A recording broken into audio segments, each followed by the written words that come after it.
Hello and welcome back to TNI-UK Impacted, episode 164. And boy, this has been an incredible start to TNA. But anyway, guys, we are coming to you live via the Total Nonstop Impact Network on YouTube and Twitch. And if you listen to us on the go, then we're also available on SoundCloud, Spotify, iTunes, wherever you listen to your favorite shows, we are there. And of course, I am your host, Bison. And I'm joined today by the one and only, join us from the void, of course, the one and only Joker. Hello, brother. How are you? How you doing? Hello, I'm good, thank you. I'm so bloody pumped after Saturday. Christ, that was amazing. Very good. I know exactly what you're talking about, brother. I know exactly what you're talking about. And do you know what? I just got to apologise to the tribe. I'm really, really sorry that I'm a little bit late today. But I've had an incredibly busy day and trying to basically get home and get me little sort of prompt sheet done and all that kind of stuff is taken me forever today, and it's very cold. Very dark. The weather's not helped. It's been terrible. I can't imagine driving in these conditions. Must have been a pain in the ass. Yeah, exactly. It's been a hell of a week. Now, I just noticed Barry saying either Bison has turned into a giant. Well, I don't know. Have you seen my reel today? Or his house is subsided. No, it's not subsided, mate. I just had to move locations. I've gone from my man cave to the to my loft room because, to be honest, it is just too damn cold in the man cave right now. So I thought, you know what? It's time to create another venue. It's time to go somewhere else. It's time to, not have to basically put 15 layers of clothing on just to do the show for an hour. Because I just want to wear my shirt. You know what I mean? I just want to wear my Impact Wrestling UK shirt. That's all I wanted to do. I wanted to wear that today. Now I do need to get my order in for the new TNA shirts. What about yourself, Joe? I tell you what, right? There's some great shirts available now. Oh, mate, there's some fantastic shirts available at the moment. But yeah, fantastic. Let's have a look. Can I just have a quick gander and see who's in the chat? Right, let's have a look. So Melonhead looks like Melonhead's in. We haven't seen you for a while, bro. So Melonhead's in. Punk's in. Good to see Mir's obviously joining us. Eric Isaac's with us today. Great to see you. Who else have we got? Barry, obviously, we just talked about him. Cute Pup. That's someone new. I'm not sure whether they're here to try and diss things by mentioning apparently Dolph Ziggler saved Hard to Kill, but there you go. I'm not sure that's correct, but never mind. Either way, if you're here to enjoy the show, welcome, Cute Pup. If you're not, you know where to go. Okay, I've got my eyes on that in case anything fishy comes up. Definitely. Anyway, guys, feel free to wade in. That's what the live chat is all about. We want you guys to wade in. We want you guys to give your opinions on what we're talking about today and throw anything in there that you want to. It's important to us that obviously you interact, because that's what this show is all about. It's about us discussing what we're discussing in regards to TNA, and it's also with you guys to have your say as well. Like I say, we try and answer any questions or mention any of your thoughts if we can as well. But yeah, so it's all good. But anyway, welcome Cute Pup. It's nice to have some new people join us from time to time, so it's great. Again, it's all about the TNA revolution at the moment. We need to build the community. It's all about building this fantastic community. It's all about enjoying TNA wrestling and all wrestling, really. I mean, you can enjoy whatever you like. Nobody has an issue with it. I'm just saying that this particular show is about TNA. So if you want to talk TNA wrestling, this is the show for you. TNA wrestling. Exactly. This is the show for you. And it looks like Paul's just joined us as well today. Nice to see you, bud. Thanks for joining us. But, guys, let's talk about some of the news, the rumors, and, of course, we're not going to do a recap because we haven't had a TNA to recap. But we upcoming a little bit later on.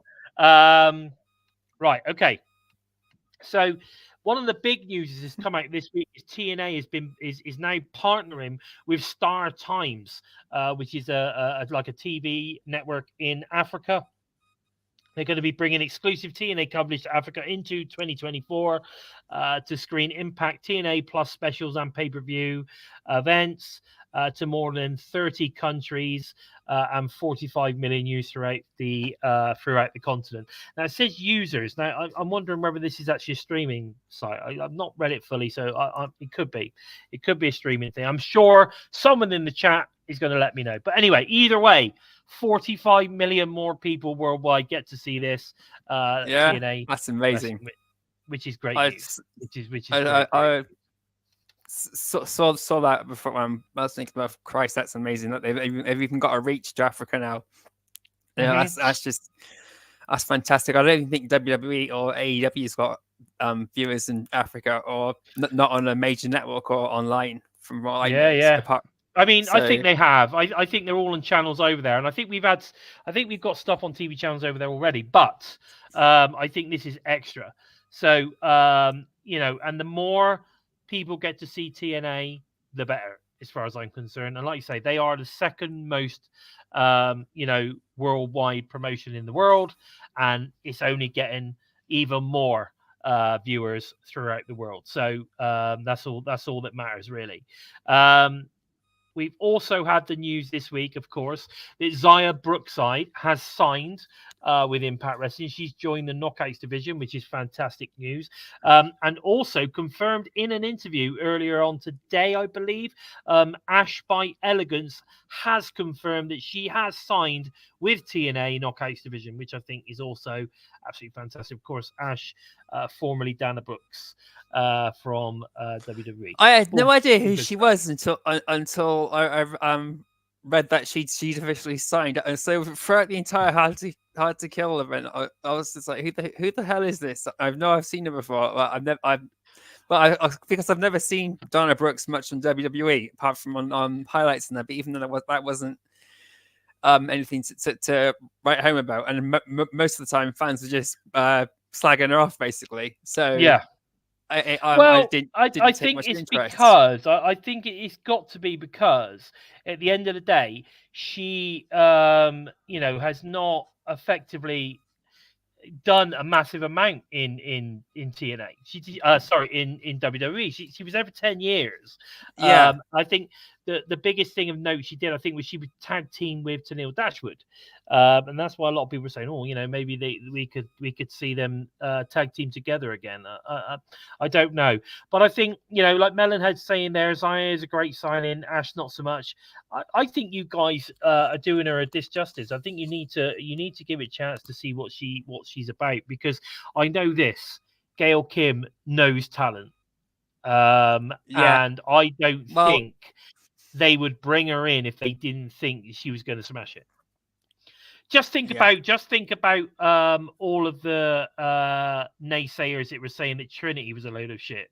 When she was coming in, and now they're completely, oh my god, she's done amazing. Well, let's give this girl a chance.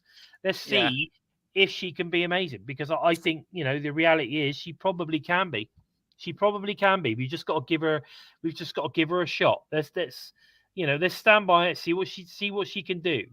I'm looking forward to it. She made a hell of an entrance. I must, that alone is going to be she's going to have a rival with Giselle Shaw towards the end of the year, no doubt. There's going to be a fat battle for the spotlight. I can see that coming as soon as the limo pulls up and she comes up and you see the high heels.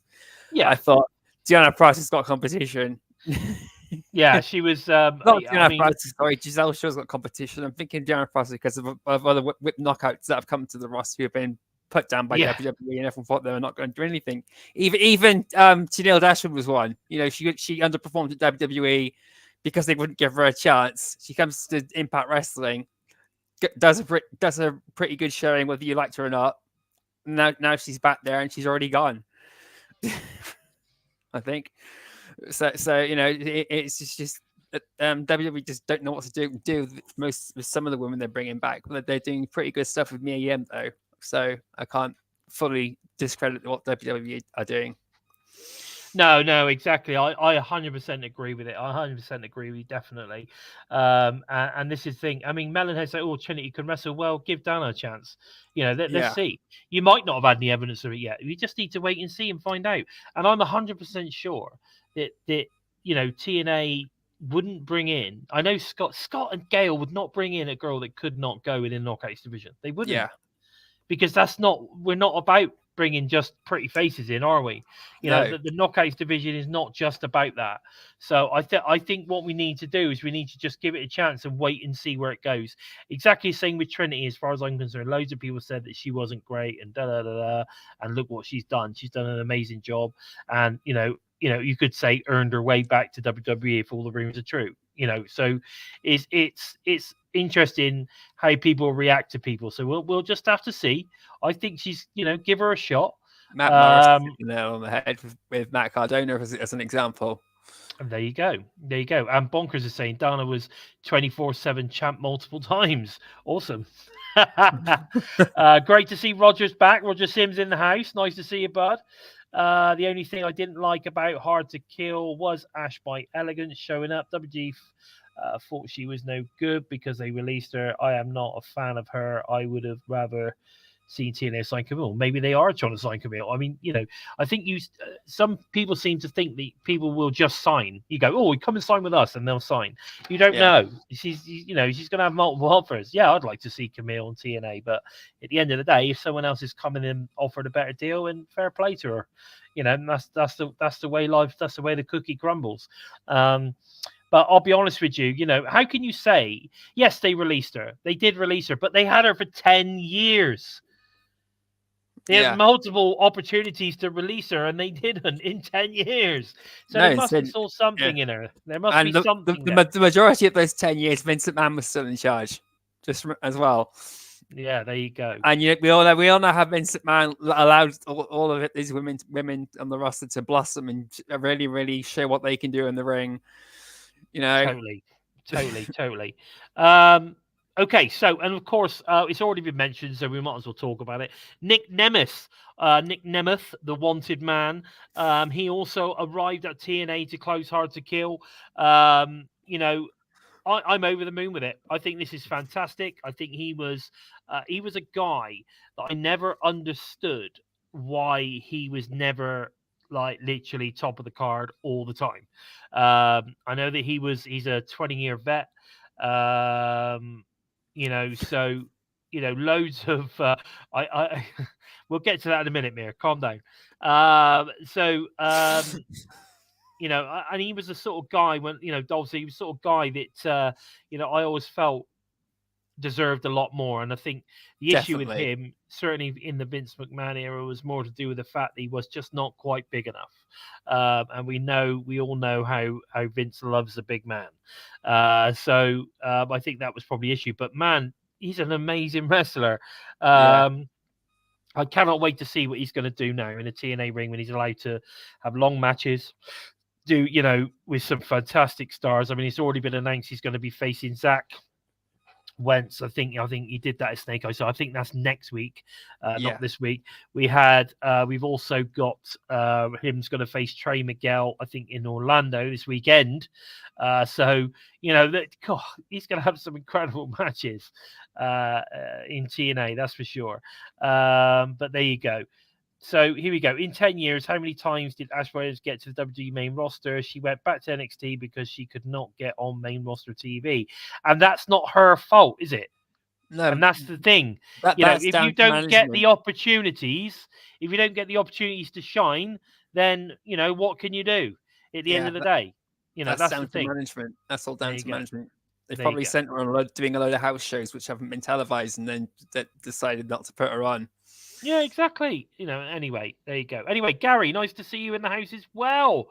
We've got so many people coming to this show today. I'm absolutely over the moon to see lots of people in today. It was fantastic. That's because the TNA revolution has begun, and we are now going to start pushing and getting more and more people watching the show. Oh, it's going to be great.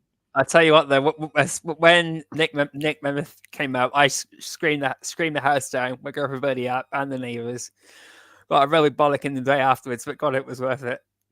Oh, you know, even absolutely. even Gail Kim agreed with me on that one when I mentioned it to her.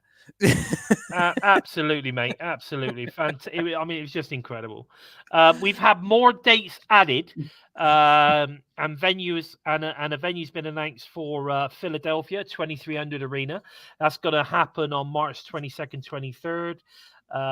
The Orlando lineup for this weekend, I think only the Friday, I think it's been released, but at the moment it looks like we're going to get what have we got? We've got Nick Nemeth versus Trey Miguel. We've got Moose versus Kushida. We've got Trinity versus Giselle Shaw. We've got Eddie Edwards versus Alex Shelley. We've got Josh Alexander versus Alan Angels. That'd be a good match. Fucking brilliant match that is. And this for me is a match which I think is going to help Jason Hotch. So we're going to have Chris Sabin versus Jason Hotch. I think Jason is going to shine in this one. I'm a big fan of Jason Hotch. I think he's got so much potential. He really has got so much potential. I'm proper excited to see what he can do. Gary, now it's interesting you say that. I've got a funny feeling Shelton Benjamin is going to land in TNA. So watch this space. I really do. He's so amazing. He's one of the most innovative wrestlers that has been with WWE in terms of like just making stuff up on the fly. You know, like incredible. The ladder walk. That was one of the most incredible things I've ever seen. And then like everybody else started doing it after he did it. That was Shelton Benjamin is one hell of a wrestler, mate. He's one hell of, I'd love to see him turn up in TNA. And I have a feeling. We'll see. But anyway, so there's some good matches announced for this weekend, which is good to see. It's great to see them heading back to 2300 Arena, which is fantastic as well. Available to view currently on TNAWrestling.com is the Hard to Kill photo gallery. Now, I've had a good look at that, and I'll tell you what, there is some amazing photographs on there. We know that a friend of TNI, Bizo, is getting in there doing the photography. We saw him ringside as well, which was brilliant. But yeah, some incredible photographs. You need to go and check them out. I think the lighting in the arena helps. So, but we'll talk about it in a second. Now, Fightful and many other sites have been stating that in the coming months, TNA will be revealing more and more fresh talent. Now, this is what I'm talking about. This is where I think we may well be seeing Shelton Benjamin turn up. There's still a few fantastic ladies that are available, you know, including Camille, you know, that we were talking about earlier. She's not turned up anywhere. Reed's another one I think is coming in. Myron Reed, I think would definitely. I think we could see him turn up as well. So, and there's still loads of really great British talent out there as well that you could see turn up. So, loads of potential going on over the next few months, and I can't wait to see what happens, because that momentum has got to keep going. Definitely, I think that's what's going to happen. Ticket sales at Hard to Kill were the best in 10 years apparently. And the Snake Eyes event was the best for an Impact taping in 8 years, apparently. Wow. Both nights saw almost, I think Hard to Kill saw over 1,700 people. I think it was like almost 1,800. And then we had over 1,300 for Snake Eyes. But no word on how many seats were actually finally sold, because obviously we still had the walk-ups on the night. I'm just Good job, Scott. Good job. Nice.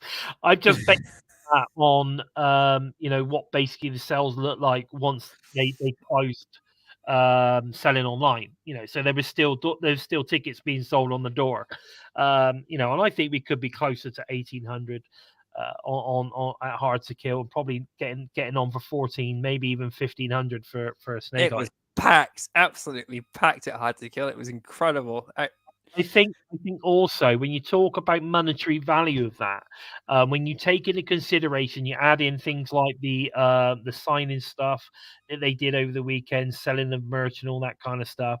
I think you could safely say for them it's got to be £250,000 weekend. I think. Yeah. 250,000 got to be at least, which is fantastic news. Fantastic news. They just got to keep doing it. They just got to keep doing it. Bonkers is asking how many tapings Trini got left. I have a funny feeling that this weekend is her last. And I'm going to base that on the fact that after this weekend, I don't think she's advertised on any other poster. Yeah, and she's facing Giselle Shaw. Giselle Shaw sent Diana Peraza packing. She made Jordan Grace leave for 5 months. So I think Giselle Shaw is going to be knocking Trinity out and sending her on away. Yes, I agree. To really add the tension between Giselle Shaw and Jordan Grace, as well as the fact that it just makes Giselle Shaw's win at the Ultimate X even more bigger, because it was a huge victory for anyone that was won that match. It's an interesting thing here. So Roger Sims, nice to see you, mate. Nice to see you. He's saying that he thinks that we could see TNA sign Mustafa Ali and Elias. Now, I'm not sure on Mustafa Ali, but I certainly believe Elias, who's now obviously going by the name Elijah. I like that guy. I think he's got a hell of a lot of potential. Yeah. But interesting. We'll have to wait and see, won't we? I certainly believe both those guys would fit really, really well in TNA moving forward and could add a hell of a lot to it. Now, listen, let's talk about the graphics and the production improvements, sort of visually, and of course, what a great new stage setup that we got. I saw some photos of the camera shots where all the cameras are going to be. At the next set of tapings, and it does look a lot better like in terms of layout where the cameras are going to be. So we're going to get a lot better camera angles and better shots and everything. And that's all on Twitter as well. Yes, I agree. I think there's lots of really good stuff going on. Lots of really good stuff going on. Let's talk about the graphics first, right? So I think we have seen a huge improvement in the quality of the pictures, the graphics, the match promo stuff as well. I mean, it's just incredible, absolutely incredible. The improvement that we've seen. I mean, the ones that they've got for tomorrow are incredible. They got like Kill Bill vibes. Yeah, I quite like them. I like them a lot. Hey, Aaron. Blimey. Hello. I think it's been a while since we've seen you here as well. So what's up, UK guys? It's going TNI UK fam. I was there live at Hard to Kill, and the tapings. I'm flying back to England tomorrow. Oh, man. I bet you had a hell of a time, man. Yeah, I'm so jealous. Safe travels back, because the weather has been absolutely appalling. Oh, it has. Absolutely. I just want to answer Cute Pup there. Now, Sammy hasn't signed with MLW. He's signed for a few dates. He's committed to like 3 or 4 dates, but he's not signed to MLW as such. So he could come back at any time. But that's fantastic to see that. And it's great to see Zach turning up as well. So Zach's in the house today. Zane Charles. Oh my goodness. We've got a hell of a good. He's even got a TNI sticker. Oh, that's fantastic. I'm going to have to go on Twitch just for that now. I'll bring my YouTube content to Twitch and see if how did that get on Twitch? How cool is that? Yeah, I love it. Not seen that before. Well done. Nice. I like it. We need more of those sort of things going on. And here we have. Hello, J-Bone. J-Bone's in the house. Absolutely. Yeah. You've been all right. Incredible show. So let's get back to what we were talking about. So the visual stuff, massive improvement. I love all the stuff they've been banging out. Production improvements, camera angles, lighting was really bright in there. But again, sometimes lighting is gonna be dependent on the venue that you're in as well. There's only so much you can do sometimes in some venues, but lighting was really bright. It makes all the pictures look fantastic as well. So that's what I was talking about earlier when I said go and check out the photo gallery, because some of those photos are absolutely awesome. And then obviously the camera angles were good. I felt like they were switching. Everything was not too fast. It was fluid. Yeah, and some really cool angles. The crowd noise was fantastic. For the first time in a long time, I'm saying, my God, I can't believe it. They got the crowd mics spot on. Yeah, the sound quality in general was brilliant, but the crowd, my God, if people were saying nobody watches TNA or nobody's been watching Impact Wrestling, Well, somebody's watching it because there's a lot yeah, of people there. put 10 seconds of any point of Hard to Kill on and listen to the crowd, and then tell us that nobody was watching TNA. Oh, mate, crazy. And they were loving it. They were absolutely into it. I mean, I was talking to Bill and he was like, the crowd was crazy. It was one of the best crowds he's seen for a long time. And that's, that is awesome. That's awesome because everyone was up for it. Everyone was absolutely up for it. But yeah, fantastic stuff. Now, the stage setup. I liked it. I loved the massive, Titantron, as they called it back in the day. Massive screen. Obviously, we had the 2 screens either side as well.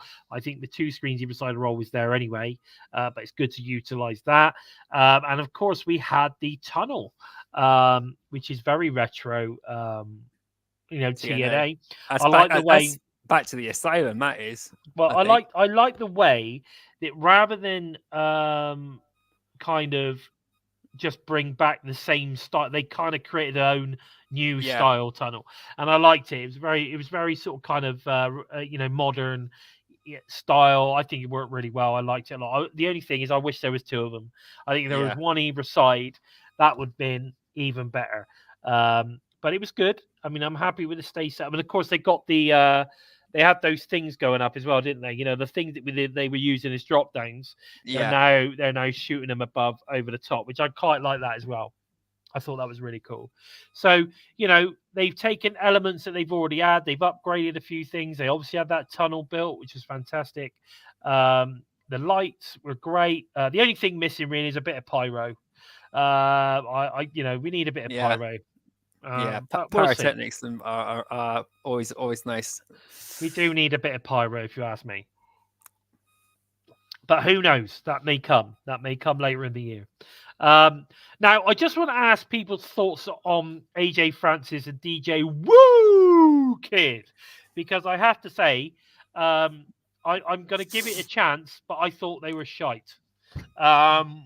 Joe Hendry saved that for me. That Joe Hendry's music video, that made the whole point, the whole thing worth sitting through. That because I just pissed my sides laughing. I have no idea who he was in WWE, but as soon as I saw him throw that dummy over the rope and it falling over the ropes, I just pissed myself laughing because I know that was something that was like one of the top 10 major fuck ups of such and such year on YouTube on a anti WWE channel or pro WWE channel or whatever it was. That's one of those things like when Titus O'Neil ran under the ring. Yeah. I don't know. I'm not convinced, mate. I mean, later on they did a bit of a promo thing backstage, and I was still not convinced at all. I'm not convinced on this guy. I think give him a couple of weeks, see how he goes. I'm not. I don't think I'm feeling it. But let's give the guy a chance. I always say that. Give these people a chance, but we'll see. Don't want to waste any more time on that. Sacrifice looks to be selling really fast. There's no floor seats available now, apparently, already. They're all gone. You've only got the GA, and that's on March 8th. So we've got a couple of months out, and they're already selling well. With the Impact tapings on Saturday also selling very, very well. So that's exciting stuff, isn't it? I mean, that's the one in Windsor. So that's exciting. Very, very good. Very, very good stuff. And I think, obviously, No Surrender and everything else is going to sell out pretty fast as well now. Definitely all going to start. It's all going to start selling out, I think. Now, TNA Wrestling looking to capitalize, obviously, on the current hype. How do you think they're doing? Do you think they're doing good? I think they're doing an amazing job, and the fact that almost every week now we're getting what's something advertising for what's coming in March now, as well. Almost every week we're getting something that's coming in about 2 or 3 weeks' time, 2 or 3 months' time. It's really, really adding like Scott said that come like around about March, April, everything is going to be like all the big names and stuff will be announced. So they're really, really drip feeding everything. They are at the perfect pace, and it's it's and all the graphics, all the updated stuff, everything that made October through to the end of the year really, really slow. It's all paying off already. It's looking amazing. The advertising and everything is just fantastic. I'm absolutely loving it. It's just it's good to see it all back on track. I think it's going well. I think it's looking good. Aaron's saying, don't be surprised to see TK have another meltdown on Twitter because TNA has the shine and buzz around them at the moment. You never know. You never know. And can I just answer... Joe Hendry needs to do a music video for Tony Khan. Yeah. Can I just answer Ray UK? Do I plan on going? I'm assuming you talk to us. I have to say, is coming back to the UK again in 2024, so I'll be going to the UK shows. I am currently in negotiations with the wife to see if I can get to a show in the US as well at some point this year, but we'll have to wait and see on that one. Lots of negotiations are taking place. Contracts haven't been signed yet, but as Tony says, we're getting close to the finishing line. So we'll just have to wait and see. I think the hype's amazing at the moment, and I think they just need to keep moving on it. Don't let up. Keep trickle feeding everything. Keep the fantastic graphics coming. Keep everyone guessing. Keep everyone talking. This is what they're doing, and I think that's why they're holding off on stuff as well. I mean, why bring everybody in now? You know what I mean? So later on down the line, maybe because they haven't announced Rebellion yet. There's no reason why we couldn't start seeing a debut at Rebellion, or we're not going to see a debut at one of the specials, maybe No Surrender or Sacrifices. Obviously, that's selling extremely well. Who knows? If they go to Liverpool this year, then I'm definitely going to be trying and get there regardless. But last year was just a real stroke of bad luck that I couldn't get to Newcastle or to Coventry. It wasn't good, mate, but it was great. You'll get to another show soon, buddy. Yeah, you will. You'll get there. Don't you worry about it. We'll make sure of that, Nick. We'll make sure in 2024 that the Joker is at another show. Don't you worry about that. Now, Deanna Prazo. Now, I want to talk about Deanna Prazo. I know she's not obviously on the TNA roster anymore. It doesn't mean to say we don't love her anymore, and that we're not going to keep tabs and watch the matches she's in with AEW and stuff. I'm definitely going to, make sure I check out highlights of that, even if I don't watch the AEW show all the time. If it's a Prazo match, I'm going to go and check it out. But she's been body shamed on social media, and I think it's fucking disgusting. I really, really do. Absolutely disgusting. The woman is a queen. Got a face of an angel. She's an incredibly talented in-ring performer. In fact, one of the best pro wrestlers in the world. And I don't say one of the best. I am the fucking greatest. She's one of the best fucking pro wrestlers in the world. And you motherfuckers need to be extremely happy that you've got her on your show and stop with this bullshit body shaming crap. Just because not everyone's got a six pack doesn't mean to say they're not fit. But they're absolutely disgusting, and that's all I've got to say on the matter. I don't want to fucking talk about it ever again because it's pissed me off. And hopefully it won't happen anymore. Anyway, Will Ospreay continues to put over TNA on social media. Yeah. And which I professional. Think very professional. I think, he's a top guy, got a lot of time for Will. I'm just gutted he never decided to stick with TNA because I honestly believe he'll get a bit of shine for a few months, especially leading up to, coming to the UK. He'll probably win the title. He'll have it for a couple of months, and then he'll get pushed aside for the next big WWE release, as they always do. And although he signed, I think, for a 3-year deal, he's not going to get. He'll get lots of money, which is clearly why he signed. But I don't think he's going to get the shine that he's hoping for, which is a shame because he definitely is one of the best wrestlers in the world. I don't give a fuck what anybody says. He's awesome. So a real shame, but good to see. He says, I will always put over TNA. I was a TNA kid. So it's all good. Okay. New faction called The System. Looks like it's being led by Moose, and it includes Eddie Edwards, Alicia, and Brian Myers. Now, I know D'Angelo, whatever his name was with them at Hard to Kill, but I don't think he's in the faction. I think that was just He's Moose's running boy. he's just his mate, and he's just Moose's Yeah. mate. So I think they include him in that, which was fine. What's that, Gary? Sorry, I'm just reading Gary's comment there. Yeah, it's comment about this is about Will Ospreay Oh. and how things are going to if things go sour with him at AEW. Basically, Will Ospreay has a good. It's a good thing that he has such a great relationship with TNA, and if AEW fucks everything up for him, then Will Ospreay can always come here. Oh yeah, exactly. Well, he's always got a home in TNA, that's for sure. Yeah, The way he's acted. Scott Demore said that to him. It was like, so TNA is always home for you, regardless. Yeah, exactly.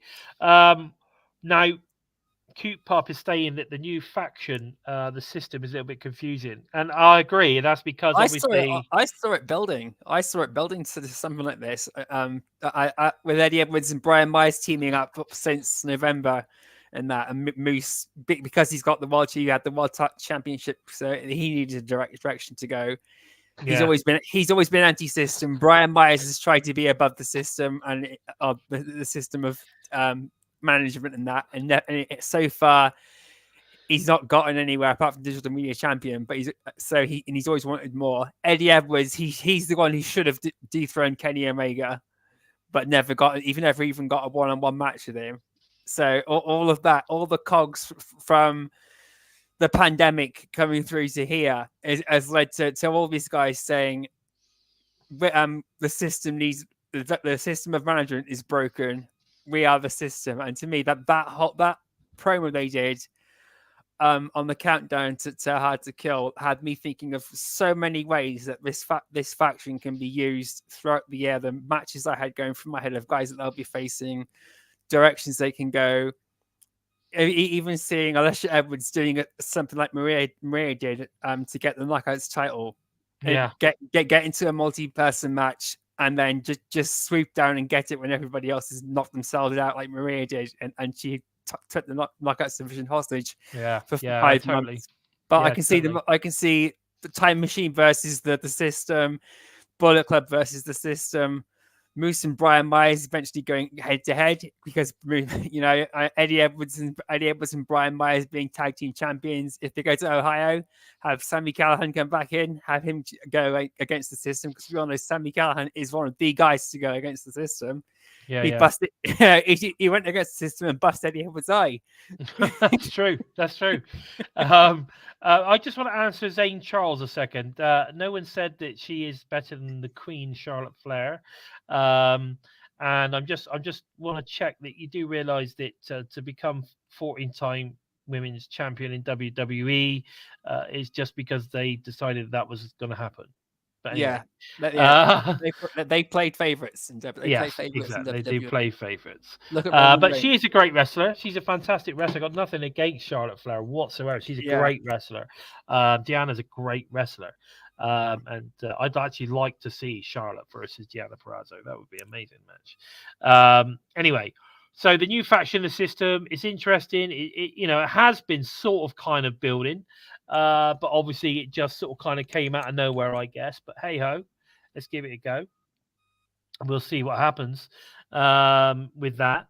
We've got James Drake and Zach Gibson. Obviously, the grizzled young vets have been very vocal on X about TNA.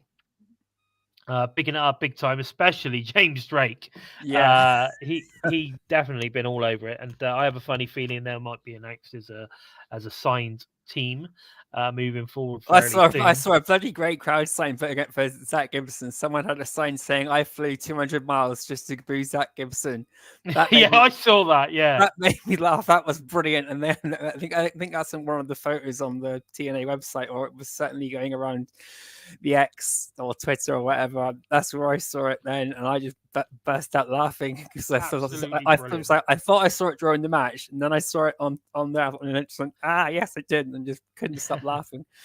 But again, fantastic team, and for me, they are a perfect fit for TNA. Yeah, perfect fit.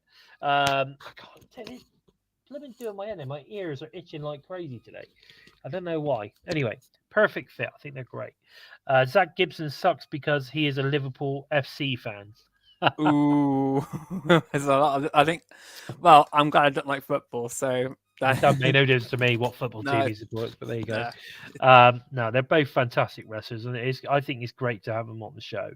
But guys, listen, before we go on, we need you guys to hit that thumbs up button, share the show to help us move up those rankings, and of course, continue the TNA revolution on TNI.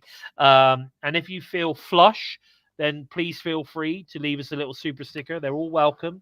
Helps us improve our production values of our show, and continue to produce the content that we do each and every week for you guys.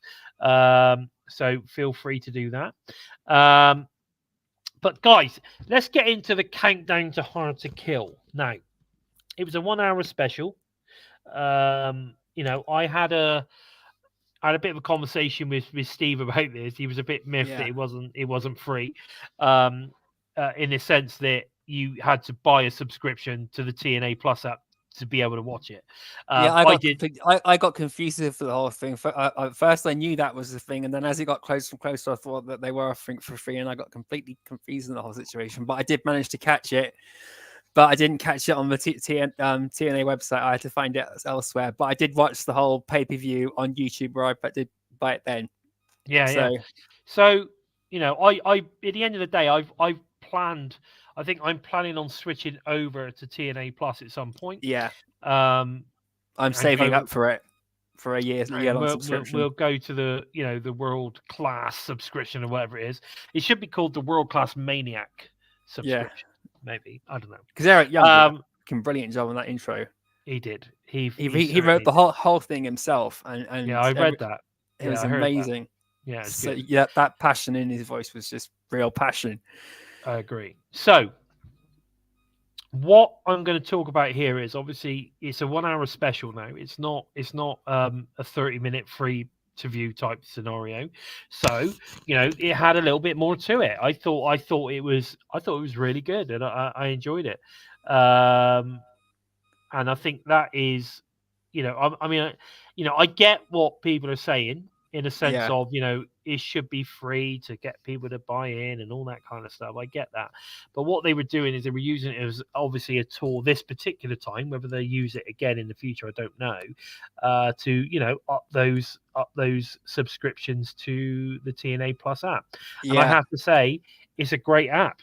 It really is. I could see that, and I'm perfectly fine with it. And I'm pretty sure all the following pay-per-views are going to have a 30-minute pre-show as normal for the YouTube subscribers and everything as well as normal. I think this is all just a one-off because this was the launch of TNA 2024. It was just like I think this is a one-off. I have a funny feeling it's a one-off, and I think it was just a way of trying to get people to boost those subscriptions to TNA Plus. I think that's what it was. But yeah, I will be happy in a second. Don't worry. So let's get into the first match. We have Rich Swann versus Steve Macklin. Obviously, Macklin gets the win. I thought it was a really good match. Interesting ring gear from Rich Swann. I don't know. It was weird. It was almost like a superhero outfit of some sort. I don't know. It was weird. And then he pulled the sides down, and then the arms were just hanging behind him the whole match. It was weird. But anyway, Steve Macklin gets the win. The mayhem of TNA Wrestling is obviously started. We know TNA are quite high on Steve Macklin. I'm high on Steve Macklin. I think the dude has got Stone Cold Steve Austin vibes, and he's one of my favorite wrestlers of all time. So I'm all for it. Come on, Macklin, you've got this. I thought it was a pretty solid match. There was some good stuff, some really good spots. What did you think? It was an amazing match, especially it was a really, really high, fast-paced, high-impact match. As you'd expect, Rich Swann pulled off some amazing stuff just from the second rope. I know he does the 450 from there often, but I never seen him do the Phoenix Splash from the second rope. That was really, really impressive, given how little distance he's got between the air and the ground from just from the second rope. That was really, really amazing. And he took it, as he always does, he took a hell of a beating in this match too. It was just a good opening match, and Macklin getting the win was the way I saw it going, and I'm glad he got the win. He's something really, really special is going to happen with Macklin this year. He might even try and get into the system and disrupt it from the inside. Yeah, I get that definitely. But it's going to be good. I think it was a good, solid match. I'm looking forward to seeing where Steve Macklin goes from here. I'm hugely high on Steve, so Yeah. I want to see this dude do well. Then we had the DJ Woo Kid and AJ Francis, obviously Dollar, get the Joe Hendry treatment with the Joe Hendry, then eventually getting the beatdown afterwards. I believe in Joe Hendry. It's been so long. We haven't done it for a while.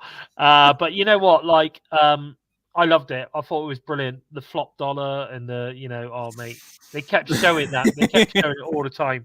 And I love the stuffed doll thing. That was so good. Yeah.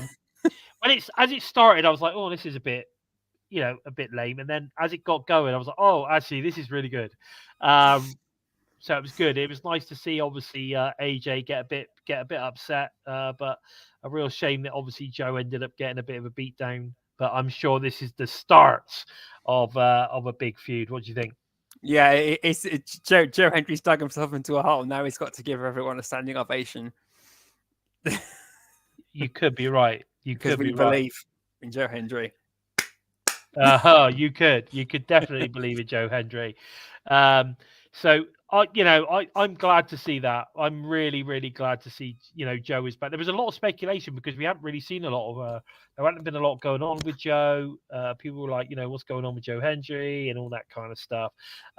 So it was interesting. It was interesting, but it's good. It's good to have him back. Definitely, it's good to have him back, and hopefully we can continue with him as well.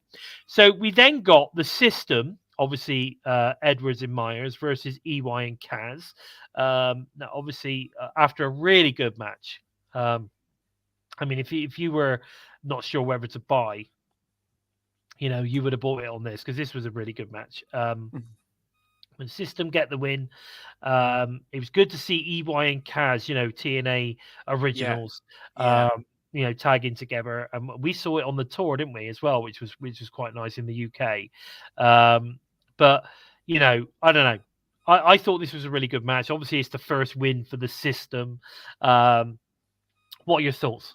It was a really, really enjoyable match. It was almost everyone in that match has something against Eddie Edwards as well. Everyone's got a history with Eddie in that match. I think apart from Brian Myers, so it was all really, really geared up towards the System really needing the win from otherwise it's gonna just the whole hype from that promo is gonna fall flat on its face.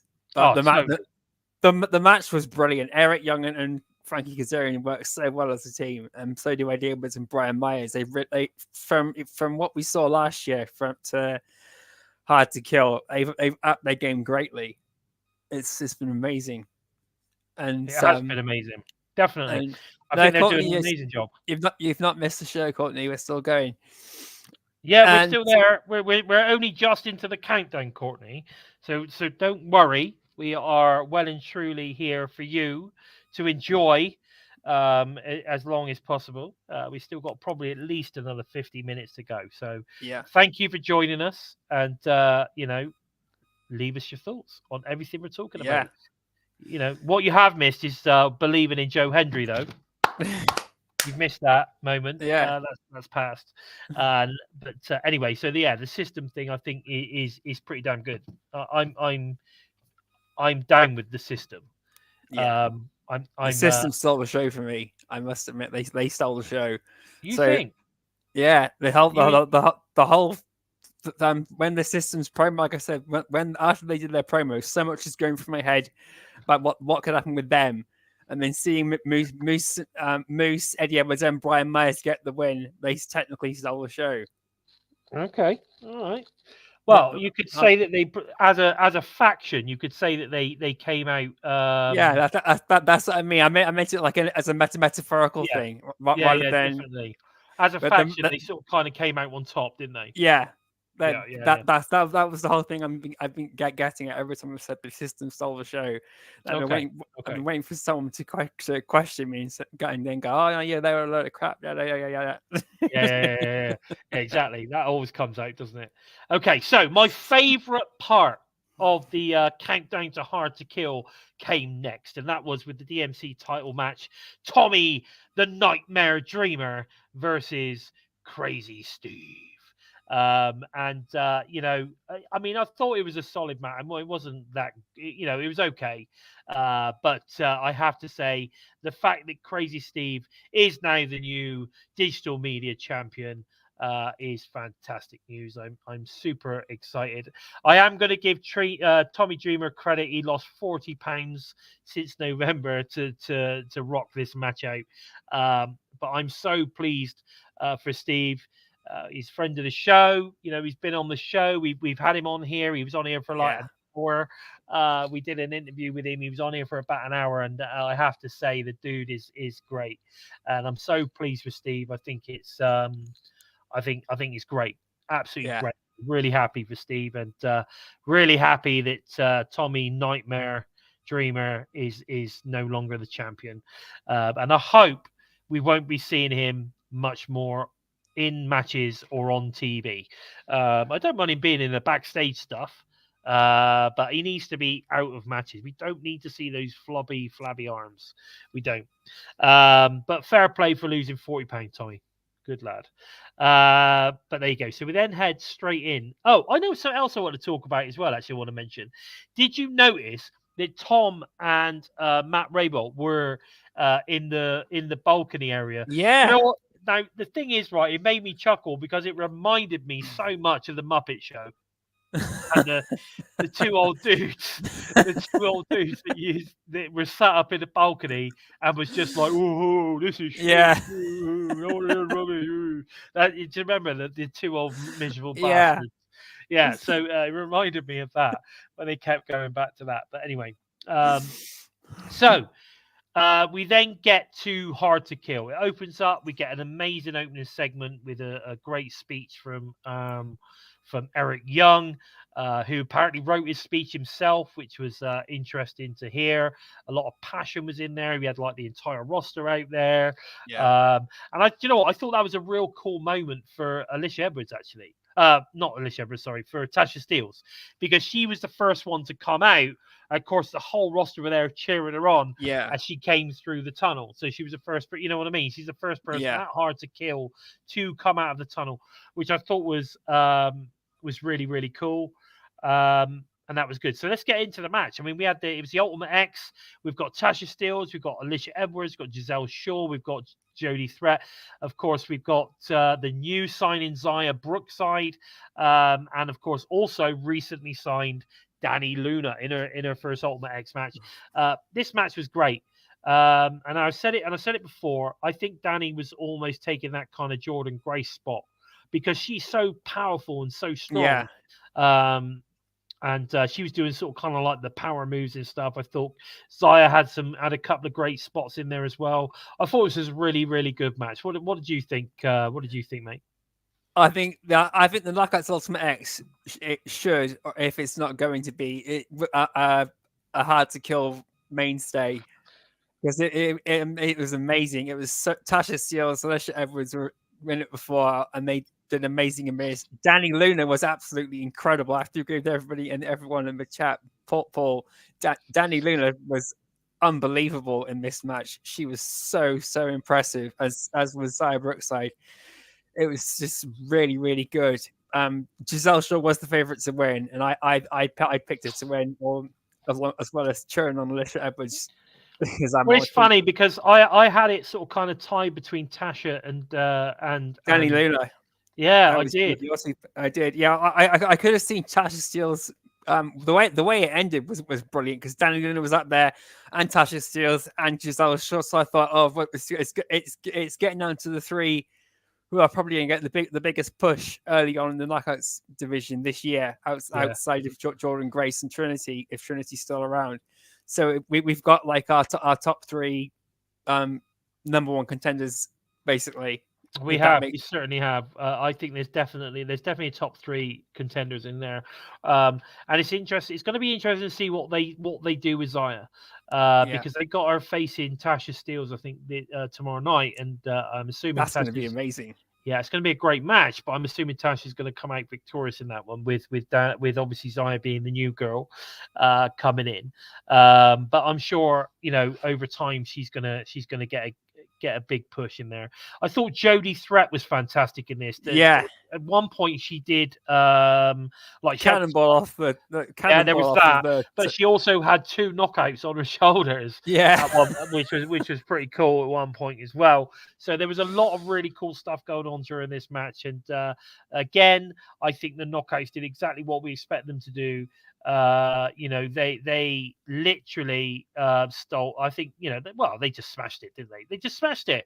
They showed the world that they are one of the best female wrestling rosters going. There's no doubt about that. Just pop that up from J-Bone, buddy, please. He's put, just want to let you folks know, membership on YouTube and TNI will be live soon. Announcement coming later this week. There you go. So make sure everyone's aware of that. Yeah, brilliant. So fantastic match. Obviously, Giselle comes out victorious. She gave a great sort of kind of exclusive promo on X as well afterwards, which I thought was really good. We then had PCO versus Dirty Dango. Obviously, we had Oleg Proteus and obviously Alpha Bravo in the corner. Now, we talked about this already. We talked about this last week in the preview. That we didn't think that this match was going to happen, or there was something going on in this. Because something was going to happen. Something stinks. Basically. Something wasn't quite right here. So, but anyway, PCO dives through the ropes, collided with Dango on the outside. PCO is in control. Then Alpha Bravo gets involved, causing the disqualification. So there you go. That was the funny business to get the disqualification, and then obviously the trio looks to add insult to injury when Rhino comes out to PCO's aid. Director of Authority Santino Marella and isn't going to let the match end like this. Of course not. Of course he's not going to let it end like this. Marella turns it into a 6-man tag team match with Jake Something joining Rhino and PCO. Now, for me, the highlight of this entire match was Jake Something running down the ramp and launching himself in the ring. I think it was into Alpha Bravo. Yeah, that was incredible. Literally launches right in there. Absolutely incredible.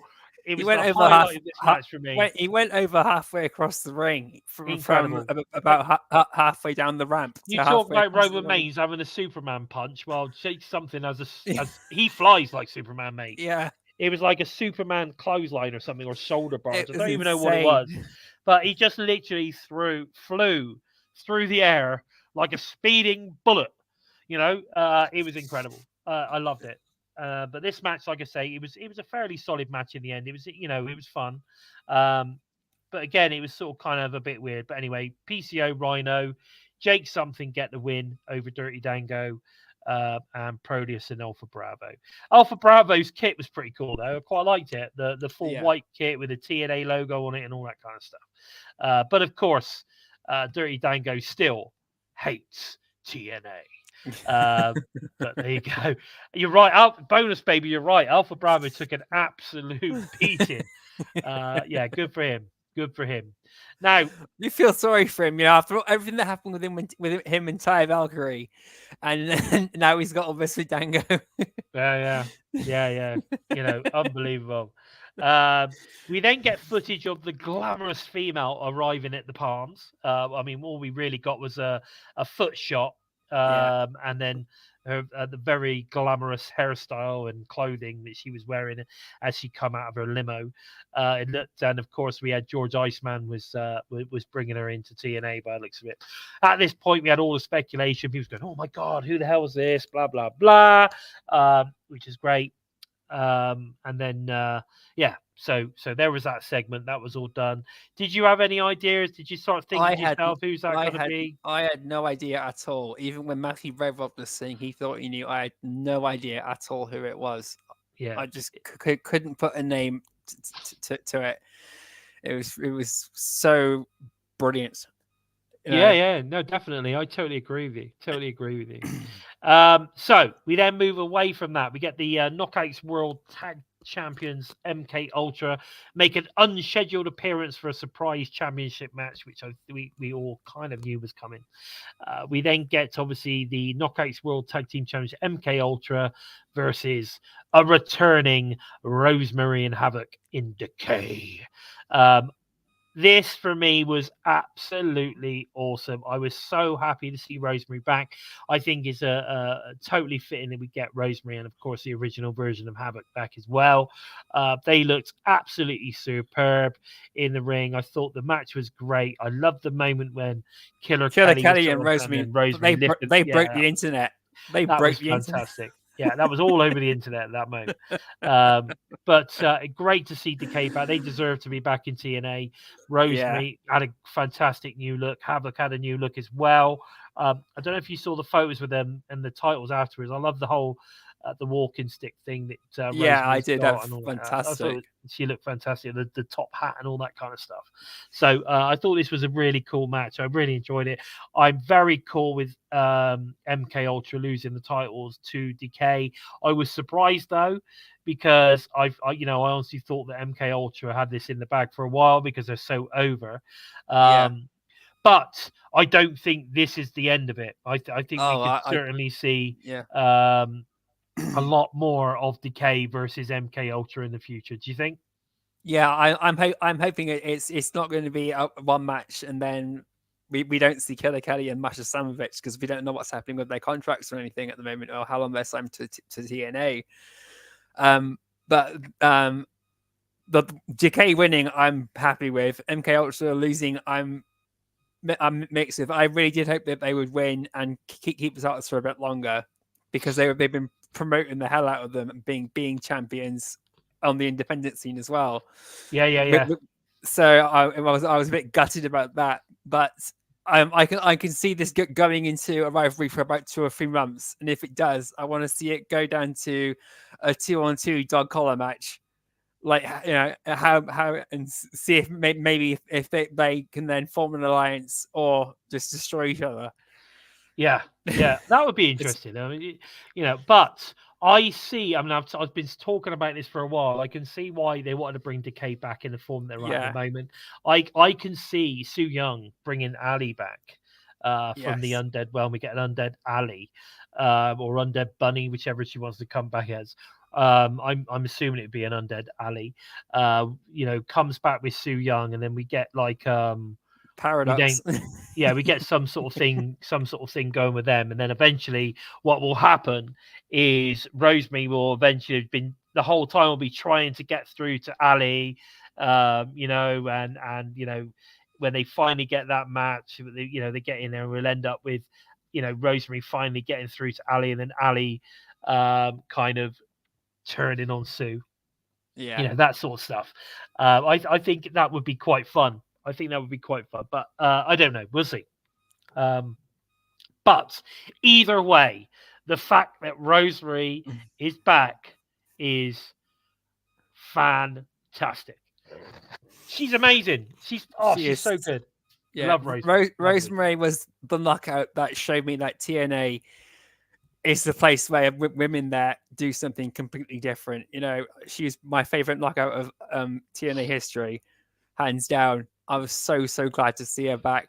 So it was a really, really mixed emotion match for me from start to finish. But I'm so happy to see Rosemary back in TNA.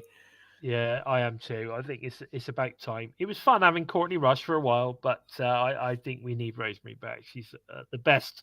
She's the best incarnation, I think. So that was all good. But anyway, so we got new champions in Decay, Rosemary and Havoc, which is great to see. During an interview with Gia Miller, Steve Macklin calls the new era, the new era of TNA, the era of mayhem. which I think is cool. I'm looking forward to seeing where that goes because, as I've already said, big fan of the Macklin. Big fan. We then get TNA President Scott D'Amore and Lucha Libre AAA Worldwide CEO Dorian Jacquin Rodan Pene. I don't know how to say any of that. Announced a new partnership between the two companies. Now, the fact that this is sort of kind of like been done publicly, I think is interesting. They've actually got a contract out. They signed all this contract. They've made a big deal about it. This is obviously the Worlds Collide moment. And I wonder whether moving forward, we're actually going to see any AAA talent on AEW. I think we will. I think, you know, I think if AAA can do it, get a working relationship with AEW and TNA, which is what I'm pretty sure which is what they're going for, then that's doing what their boss is trying to do. He's trying to get as much AAA talent over to the US and get them as possible. So having them on AEW and on TNA, it works out well for him, and it works. I agree. However, for both companies. Haven't AEW recently signed a similar type deal with CMLL? And of course, we know that AAA and CMLL don't get on. So I'm almost wondering whether that I didn't know, and I'm also thinking about how AEW have just overdone Pentagon and Phoenix, and then not used them for pretty much anything else. They seem to have disappeared off the radar. Although I think Phoenix might be injured again. I'm not sure. It's a shame because, I mean, both of those guys are amazing. And they did amazing jobs when they were in Impact. And I'd love to see them return to TNA. That would be amazing. Maybe you get that would bring the series down. That would be a holy shit TNA moment if the Lucha Brothers came back, or Santana and Ortiz. I totally agree, mate. I totally agree. Now, although unfortunately, I think Santana and Ortiz aren't getting on at the minute. No, they've gone their separate ways since Santana. There we go. We then had singles wrestler. We then have the X Division Championship match. So Chris Sabin versus Kushida versus Vikingo for the X Division Championship. Again, what a match. I mean, Jesus Christ. That was a match, wasn't it? It unbelievable, insane. Mate. Absolutely unbelievable. I love this match! Vikingo is insane, mate. Vikingo is so bloody good. His stuff that he does is outrageously good. He used the human highlight reel for a reason. I love you know what? I absolutely love his gimmick. I love the whole Viking thing. I love it. I think he's fantastic. And I'd like to see lots more of him in TNA. If you remember, one of my favorite matches from the last 3 or 4 years was Vikingo versus Josh Alexander in Mexico. Yeah. I think it's about 3 or 4 years ago now. But what a match that was, and what a match this is now. Kushida shined. Chris Sabin obviously ended up winning the match and retaining, which was cool. I love the Canadian Destroyer. It was done onto the ramp, which was awesome. That looked really painful.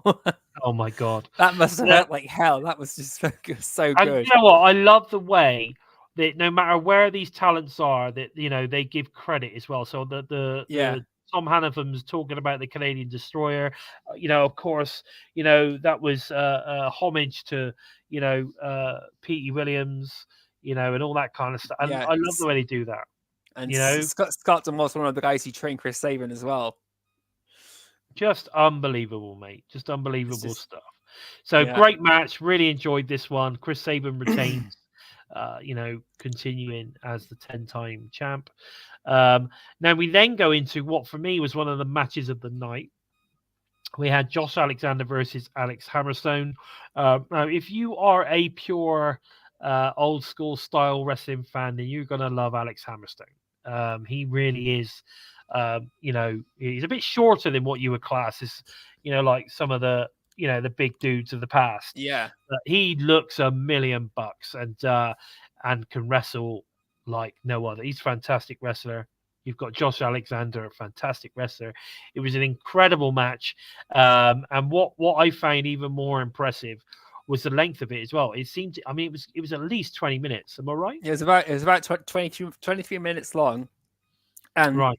they went hell for leather on each other. I had Alex Hammerstone. He's chiseled my God, he was bigger than I remember. Last time I saw any pictures or videos, and oh my God, and he's a hell of a lot taller than I thought he was. So I didn't think anyone could tower over Josh Alexander like that, apart from like guys like W. Morrissey. But my God, he towered over Josh Alexander, and that must have been really, really intimidating for Josh to look up to a guy like that and think, I've got to try and beat you. Like, Yeah.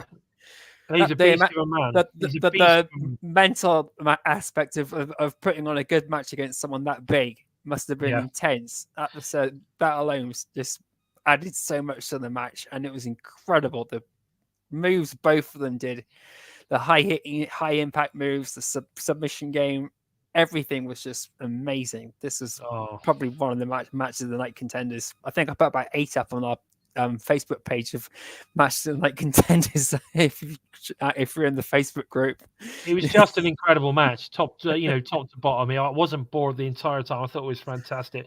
I'm really hoping that they sign Hammerstone. I really am. I think it'd be great. Can I just say hello, Paul? Paul Nelson's in the house. Hello. Who was at his very first TNA show at Hard to Kill. So well done for you, Paul, getting there all Fantastic. the way from Hawaii. Well done. Mir saying, any chance Hammerstone was introduced as Alex instead of Alexander because TNA already had an Alexander named Josh? Yeah, maybe. I don't know. I like it. Bonus, baby. Josh Alexander didn't beat Hammerstone. Josh survived Hammerstone. Yeah. That was it's a hell of a match. But yeah, amazing. So another fantastic match. I really enjoyed that. The crowd were into it. And what was interesting on that one as well is that the crowd were proper into both wrestlers. Yeah, it was. There was a lot throughout the entire match. You got both these guys chant. It was just there was a lot of chants going on, which was brilliant. Really, really good. Now we then move on to the TNA World Tag Team Champions ABC. Ace Austin, obviously, and Chris Bay versus the Rascals versus Grizzled Young Vets. Mike Bailey and Laredo Kid. Unfortunately, it was announced earlier in the day that Trent Seven couldn't make it. I think there was some issues with flights. Yeah, there was a lot of issues with snow and that across the northern part of the US along the Canadian border. So flights and that just weren't going anywhere, and driving there was too difficult. There was a lot of issues with snow. So there you go. So unfortunately, he wasn't able to make it. So yeah, we then got the addition of Laredo Kid, which was no disappointment at all. Again, another awesome multi-tag team match. Absolutely awesome. I really enjoyed it. I think Grizzled Young Vets did an amazing job. I'm a big fan of James Drake and Zach Gibson, so I'm really pleased that they're getting a shot in TNA. I believe I think they've been added to the roster page today. So I'm hoping, I'm really, really hoping that they're around for a little while. I mean, it would be good if they should announce that, really. We need one of those, the Grizzled Young Vets have crossed the line, don't we? We need it. But so that's good to see. So hopefully they've signed for a while, or at least a short-term deal, even if it's for 6 months to see how they get on. You know what I mean? Bonus baby got some bad weather his end too, so it wasn't just up the north of the United States. He's in Louisiana, and he's been pretty bad. Oh, it's a shame, isn't it? But this was a fantastic match, and like I said, I think I think the Grizzled Young Vets really did a great job. The Rascals look fantastic as always. There's no doubt about that. I mean, they never have a bad match. Never. Even as a trio, as a duo, they've never had a bad match. And Mike Bailey and the Radio Kid really gelled well too. Yeah. So I think in general, this has to be one of my favorite matches of the night. With Ace Austin and Chris Bay ABC obviously retaining their title to continue as the TNA World Tag Team Champs, which is really good. We then get a shot of Ash by Elegance spotted at ringside for the Knockouts World title match. Obviously, there with George Iceman, who was giving her some information on the talent on display. You could see it was obviously then revealed that it's a former Dana Brooks was obviously Ash by Elegance. And as I said earlier, let's give the girl a chance. Let's see what she's got to offer. Definitely. Paul Matheson's, he said, I'd like to say Zaya Brookside form a tag team with a British girl they signed on the UK tour. Forget her name. Harley Hudson. Harley Hudson. Yeah, that could be. Yeah, definitely. Interesting. Yeah. There is that could be interesting, but I think at the moment, I don't know. I don't think you'll see Harley on a TNA show for a while. Obviously, she's going to be. You might see her turn up on. Oh, I forgot to mention that in the news and rumors. Obviously, they taped a couple of matches for Explosion. So Explosion is due to come back. So I think you might see her turn up on the odd Explosion. Or something like that, possibly. So you never know. We might get some exclusive internet matches or something like that. So we then get the Knockouts match. World Champion Trinity faces Jordan Grace of Knockouts World Championships. Again, with what has to be match. probably for me the best Trinity match so far. I have to say, I think this was the best Trinity match to date, with the incredible Jordan Grace winning the World Knockouts title. I think we knew this was coming, as obviously the rumors with Trinity heading back to WWE are rife right now. But I don't care. I'm a massive Jordan Grace fan. I have been a fan of Jordan for many years, and I think she is incredible, very intense. Incredible competitor, super strong, very strong woman. And I do like strong women, so I've got a lot of time for Jordan Grace. I'm very happy that she's taken on the mantle of the Knockouts World Champion right now. What did you think of this one, Joe? This was an absolutely incredible match. Jordan Grace has not put on a bad match, and Trinity has not put on a bad match since she's come in. They've been amazing. I have to agree. This is definitely one of Trinity's best matches since she's come into TNA, and oh my god, did they raise the bar of what to expect from the Knockouts in across for anywhere in pro wrestling? I forgot where I was going as usual, and it was just a wow match. I was glued from start to finish. It was so edge of your seat moment. Anyone could have walked away with this. I really did. I honestly thought Trinity was going to retain at some point as well. It was just going that way, and then Jordan Grace gets the win. It was just, I was over the moon for both of them. Yeah, no, definitely. Great match. And like I said again, I think the whole show was solid matches, one after the other. It's very difficult, to potentially pick, your best match of the night. This was a really good match. Really, I got like I said, I got a list on the Facebook group if anyone wants to agree or disagree. Yeah, definitely. But it is in no order. To clarify, it's just the order that came to my head as I was writing it. Yeah, it's like a joint 8-way split between top for match of the night. Is that right? You enjoyed every match, Joe. That's typical Joe. That is. He loves it. This does include the pre-show as well. So he finds the good in every match, no matter what. Even bloody Tommy Nightmare Dreamer. But anyway, we then obviously head into the TNA World Championship match. Alex Shelley versus, of course, Moose. And after what has to be an absolutely outstanding match, where I mean, we get some power from Moose, we got some fantastic grappling from Alex Shelley. It was just such a really good match, and I think anyone to be able to compete with Moose physically.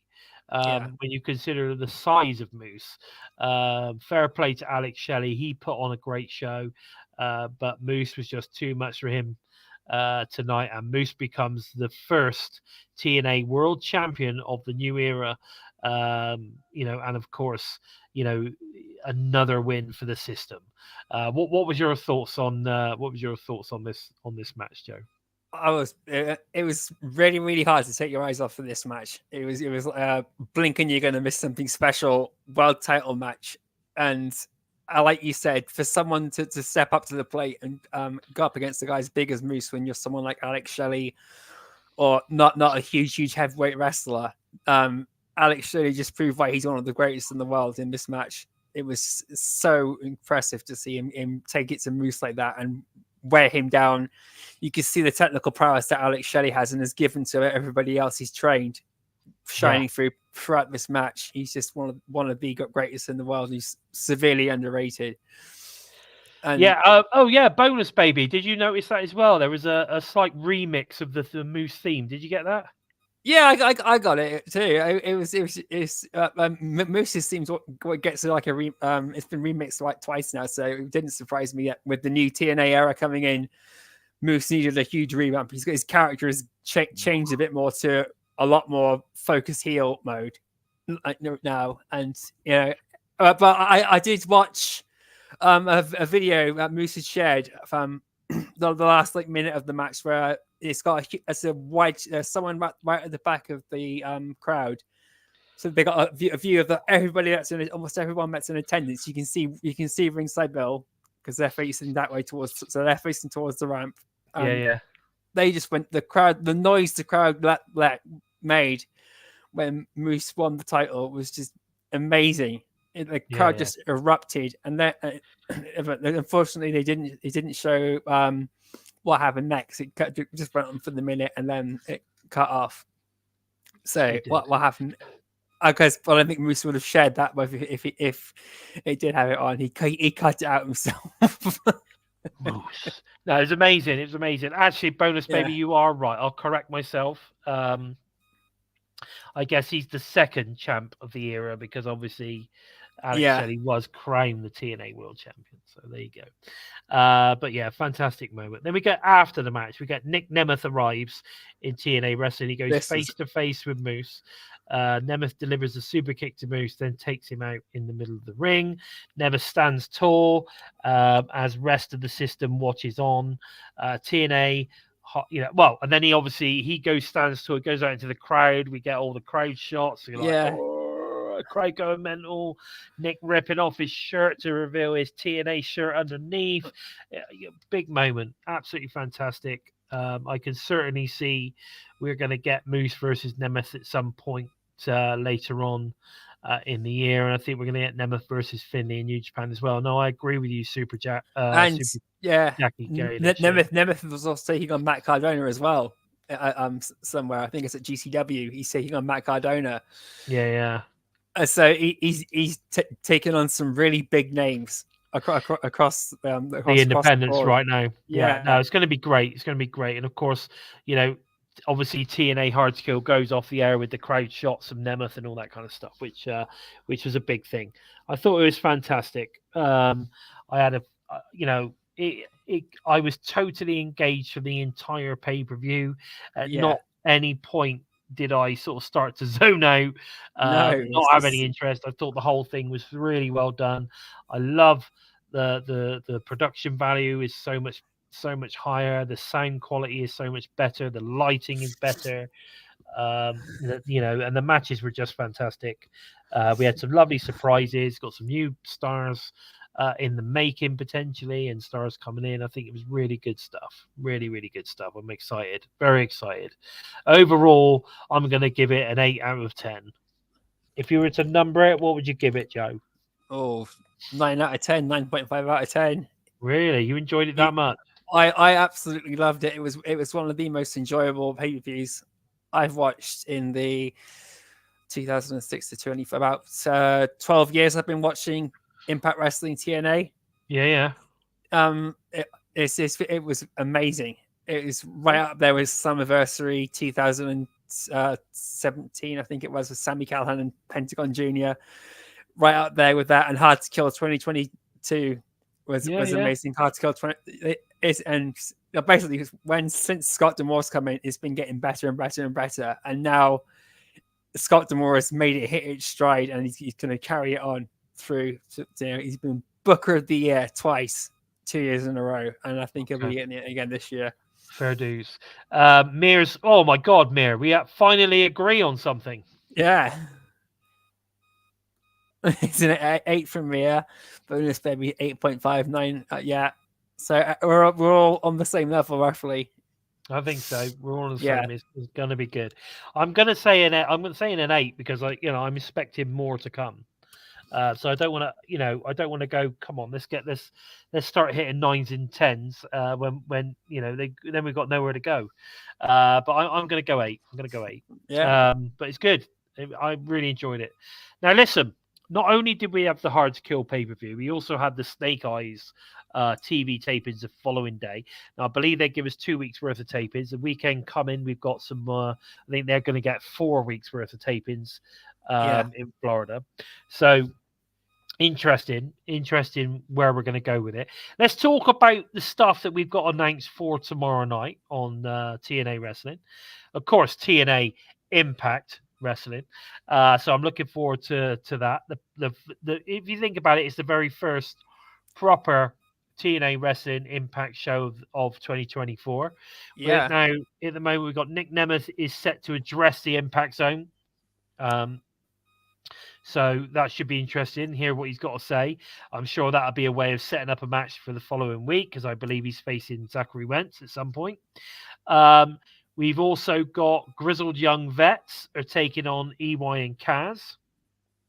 That's going to be good. So EY and Kaz are back together again as a tag team, which is good. We've got the X Division Scramble match. We're going to get Kushida versus Trey Miguel versus Laredo Kid versus Mike Bailey versus Vikingo versus Jake Something. I have a funny feeling Jake Something is going to be X Division champion in 2024. I can see it coming. Yeah. We've also got Zaya Brookside in her first sort of kind of one-on-one Impact Wrestling, TNA Impact show versus Tasha Steelz.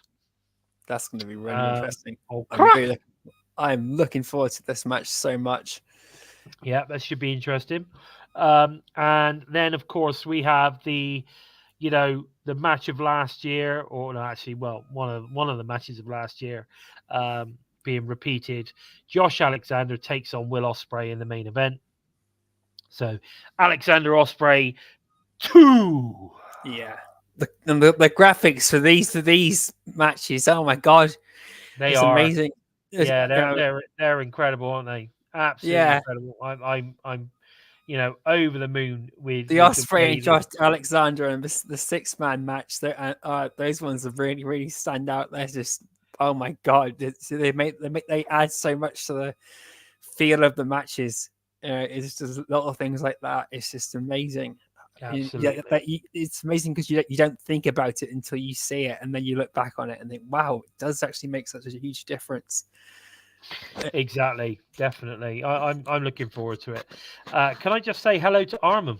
It's obviously popped in somewhere. I've seen you for a while.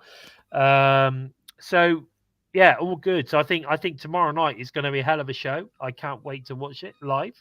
When I get up at like 1:30 in the morning to watch it on YouTube. I'm looking forward to that. So that should be great. I might even watch it on TNA Plus. You never know. Yeah. Because I've still got Ultimate Insiders at the minute. I'm not decided to switch over completely yet. But guys, do you know what? I think that's pretty much all we've got time for this week. But please don't forget to head over to the TNI Patreon for exclusive extra content when you sign up. All TNI shows are available to all of you listen on the Go fans as audio only via SoundCloud, Spotify, iTunes, or wherever you listen to your favorite shows. We are there.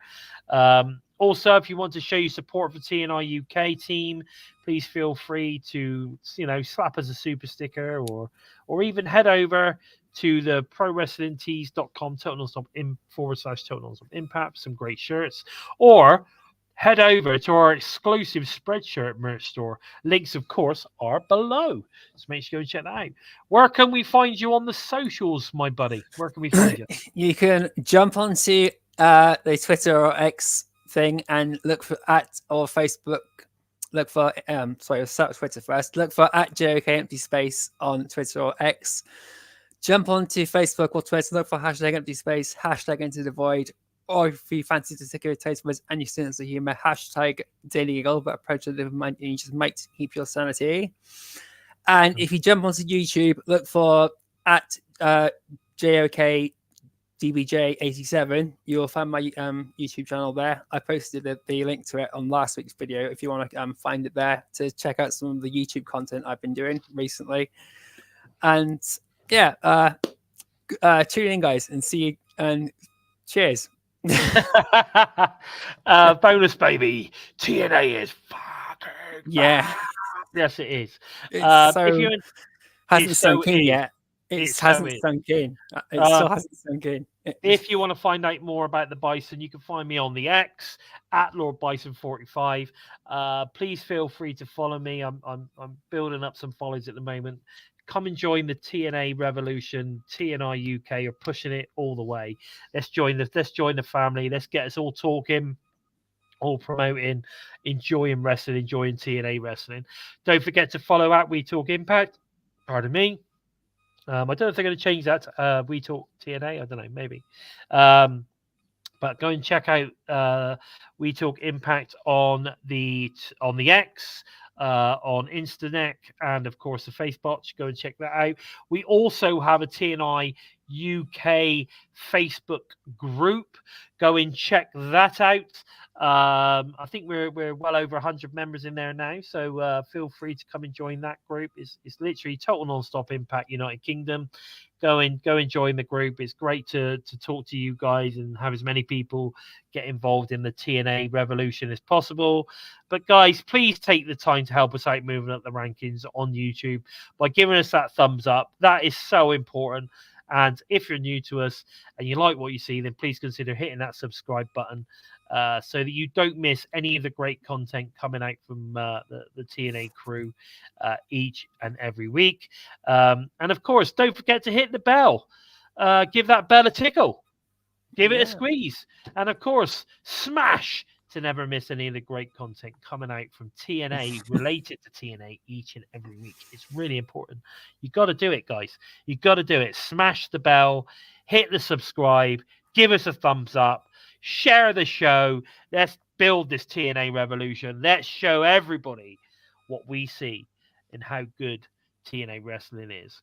With all that said, I've been Bison, he has been the Joker, and this has been episode 164 of Impacted. Take care, guys. Take care, guys. We're Bison! We are